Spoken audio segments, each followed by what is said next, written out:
Hi friends, समझते हैं ये क्या ग्रीनलैंड वाला मैटर है क्या? एक्चुअली काफी दिनों से ट्रम्प ग्रीनलैंड ग्रीनलैंड चिल्ला रहा है। मैटर क्या है, क्यों उसे ग्रीनलैंड चाहिए, ऐसा क्या मिल जाएगा ग्रीनलैंड से?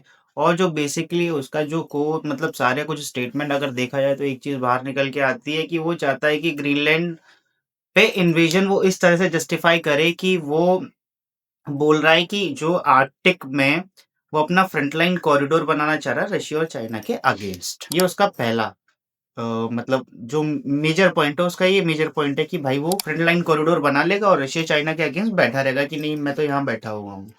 अब इसके अगेंस्ट में कौन कौन ने क्या क्या रिएक्शन दिया, सबसे पहले तो हम देखेंगे डेनमार्क के जो प्राइम मिनिस्टर हैं, डेनमार्क के जो पीएम है मीट फ्रेडरिक्सन। उन्होंने कहा है कि नेटो पर हमला सब कुछ बर्बाद कर देगा, तो अमेरिका को ये धमकी देना बंद करना चाहिए। वहीं हम लोगों ने 4.2 बिलियन डॉलर्स इन्वेस्ट किए हैं ग्रीनलैंड में। ग्रीनलैंड के प्राइम मिनिस्टर जो है फ्रेडरिक नील्सन, मैं प्रोनाउंस नहीं कर पा रहा था इसलिए मैंने लिख लिया।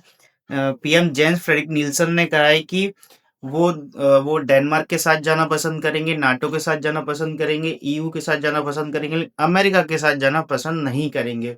एक सर्वे में मतलब यही मान लो कि एक छोटा सा रेफरेंडम या कुछ ऐसा कुछ हुआ था, उसमें 85% जो ग्रीनलैंडर्स है उन्होंने हाथ खड़े कर दिए कि भाई हम यूएसए के साथ जाएंगे। और अमेरिका में अभी एक रिसेंटली बिल आया जिसे रिपब्लिकन बिल बोलते हैं, उसमें इस बात को प्रपोज किया गया है कि ग्रीनलैंड को हम 51st स्टेट बनाने की कोशिश करेंगे। इस बिल के अगेंस्ट में डेमोक्रेट्स हैं और कुछ रिपब्लिकन्स भी है। और वहीं मिलिट्री लीडर्स की बात की जाए तो भाई वो तो अगेंस्ट है, टोटली अगेंस्ट है। वो इस इन्वेजन को गैर कानूनी बता रहे हैं, बोल रहे हैं कि यार ये तो गलत हो रहा है, जो भी हो रहा है ये नहीं होना चाहिए। तो हम लोगों के दिमाग में आता है कि यूएसए छोड़ क्यों नहीं देता, मतलब क्यों लगा हुआ है कि यार ग्रीनलैंड चाहिए, ग्रीनलैंड चाहिए। और हालांकि ग्रीनलैंड में अभी भी यूएसए के कुछ बेसेस, मिलिट्री बेसेस और कुछ रडार सिस्टम वगैरह भी वहाँ हैं।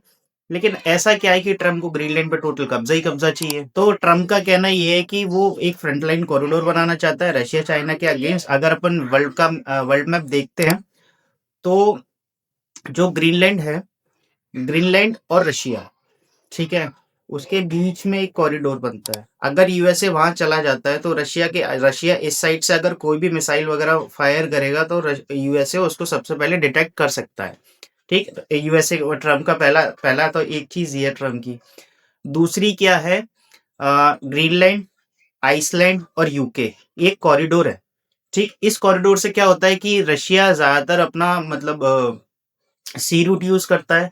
रशियन सबमरीन इस कॉरिडोर से जाती है। अगर ग्रीनलैंड पे यूएसए का कब्जा हो गया तो यूएसए इस बात को मतलब मॉनिटर अच्छे से कर पाएगा रशिया को कि रशिया क्या कर रहा है क्या नहीं कर रहा है। लेकिन एक जो छोटी सी चीज है ना, वो अगर देखने वाली बात है, तो ग्रीनलैंड में ना सबसे ज्यादा रेयर अर्थ मिनरल्स हैं। ठीक है, और नेचुरल रिसोर्सेज बहुत ज्यादा है।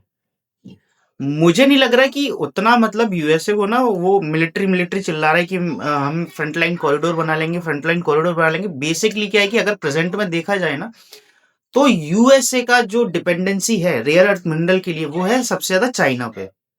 अगर ग्रीनलैंड पे कब्जा हो जाता है तो डिपेंडेंसी किससे कम होगी? चाइना से। अभी मतलब जो टैरिफ टैरिफ अपन देख रहे हैं ना कि ये इस पे टैरिफ मार रहा है, वो उस पे टैरिफ मार रहा है, ये इस पे टैरिफ मार रहा है, वो उस पे टैरिफ मार रहा है, तो यूएसए कहीं ना कहीं दबता है अपने रेयर अर्थ मिनरल्स के लिए चाइना से, कि उसको चाहिए। चाइना उस पर टैरिफ मार देता है बहुत ज्यादा। तो एक तो पॉइंट ये है कि ये भी हो सकता है। अब वहीं ग्रीनलैंडर्स का कहना क्या है? अब ग्रीनलैंडर्स वाली बात छोड़ो, डेनमार्क इस चीज में सबसे ज्यादा मतलब इतना अगेंस्ट हुए कि हम कब्जा नहीं देंगे, हम कब्जा नहीं देंगे। तो अगर पॉलिटिकल स्टेटस इस समय का प्रेजेंट का ग्रीनलैंड और डेनमार्क का देखा जाए ना, तो डेनमार्क ग्रीनलैंड पे कब्जा है किंगडम ऑफ डेनमार्क का।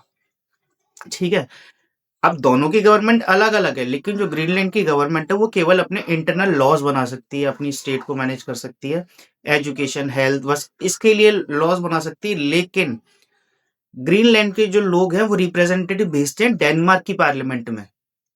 तो जो कॉन्स्टिट्यूशन से रिलेटेड और जितने भी फॉरेन पॉलिसी से रिलेटेड इश्यूज हैं ग्रीनलैंड के, वो अभी भी हैंडल कर रहा है डेनमार्क। ठीक, अब ग्रीनलैंडर्स के दिमाग में बात क्या है, वो ये चाह रहे हैं, मतलब उनका कहना ये है कि यार वो एक तो किंगडम के पहले से ही गुलाम है।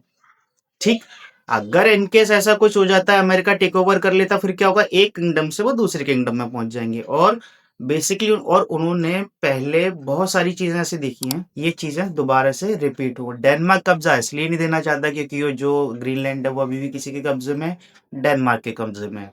तो यार गुरु, किसी के कब्जे में अगर कोई कब्जा हो, है ना, सोचने वाली बात है कि अगर मेरे पास किसी चीज का कब्जा है तो मैं दूसरे को ट्रांसफर होने कैसे दूं। ये कोई सोवरेनिटी वाली बात नहीं है कि चिल्ला रहे कि ऐसा नहीं होगा वैसा नहीं होगा। सबके इसमें अपने अपने एक इंटरेस्ट है, सब अपने अपने इंटरेस्ट फुलफिल करना चाह रहे हैं कि भाई मेरा इंटरेस्ट फुलफिल हो जाए, मेरा इंटरेस्ट फुलफिल हो जाए।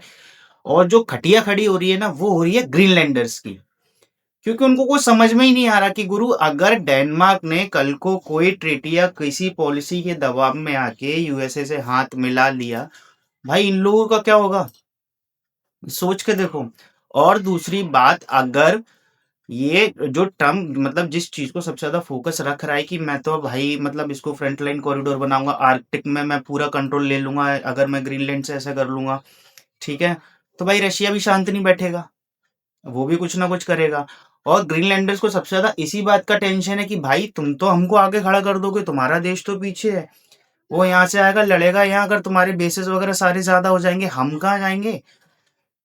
वो अभी मतलब जो ग्रीनलैंडर्स हैं वो डेनिश पासपोर्ट होल्ड करते हैं, डेनमार्क सिटीजन बताते हैं, वो बेफिजूल में पिस जाएंगे भाई, कुछ नहीं होगा उनका, उनका होना जाना कुछ भी नहीं होगा। ठीक, वेनेजुला वाला मैटर हम देख ही चुके हैं कि क्या हो रहा है, टेरिफ वॉर वाला मैटर चल ही रहा है भाई। मेरे को लगता है इस आदमी ने खा लिया भांग, नहीं तो भांग से भी बहुत कोई बुरे नशे कर लिए। अब इसका हो गया है ईगो हर्ट, ठीक, कि किसी ने कुछ दिया नहीं इसको, मेरे को ऐसा लगता है कि किसी ने हाय हेलो नहीं बोला, इसका ईगो हर्ट हो गया। अब ये फैला रहा है कलेश, रायता जो कहते हैं ना अपने यहाँ, कि रायता फैलाने में लगा हुआ है। देखते हैं क्या होता है इस पूरे मैटर का। तो ये था मतलब पूरा मैटर, 5 मिनट में पता नहीं कितने मिनट में हुआ। अगर कोई और अपडेट आती है तो मैं बताऊंगा, और अगर एक पॉइंट भी समझ में आया हो तो भाई लाइक दे दो, सब्सक्राइब कर लो, पहली वीडियो है, समझ ही रहोगे। चल, सी यू।